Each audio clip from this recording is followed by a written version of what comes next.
Leinier, first of all, welcome back to the studio. A draw with the black pieces against Wesley So, the defending champion. How would you assess your performance in this game? Yeah, I played pretty solid. I think the opening was very quiet. At some point, there were some sharp options, like he could play this E5 move after I played E6, I believe was possible. Yeah, point. Here, I thought that E5 takes E5. On F3, yeah.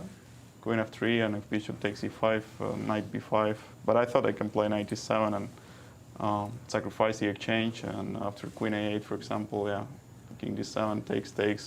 The rooks are not doing much, and my knight is going to land on D4, and I thought this is pretty good. Good compensation for you. Yeah, but mostly, of course, it's a very solid opening, and then I think after when I took on E2 and took on B4 and played E5, that was the very solid decision as well. Maybe I can play F5 if I really want to keep the tension. Instead of taking on E2 and on B4, just keep the knight on D4 and maybe play F5. Mm-hmm. And it's probably a good position, but I thought that what I did was pretty solid, and maybe I'm just tiny bit worse, but not really much, because... Were you getting ambitious during the game? Did you think that you have a pull in Not this really. position? I mean, if I wanted to try to keep the tension, then I would go F5, but I saw the other way, and I saw that I'm equalizing, and I went for it. G5?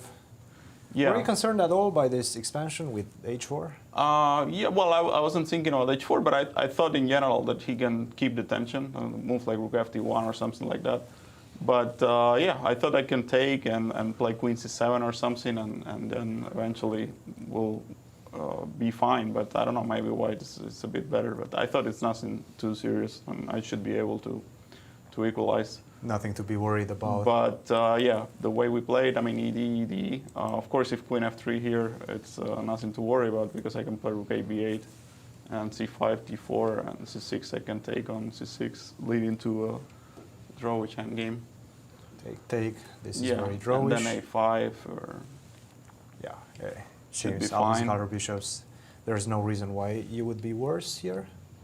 So C5, but yeah, I have this D4, because if white is in time to play D4, then with this pawn on C5, eventually my bishop on B7 could be passive, and also the other bishop gets closed, but just in time to play D4.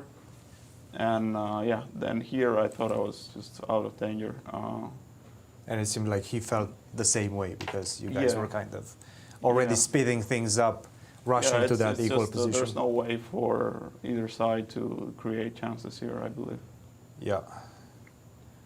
Leinier, how would you assess your performance up to this point? Still 7 rounds to go. Well, it hasn't been great, but it's not bad either. I still have some white games. I already play my games against most of the top guys. So I'll try to use my chances in the rest of the game, especially the white games.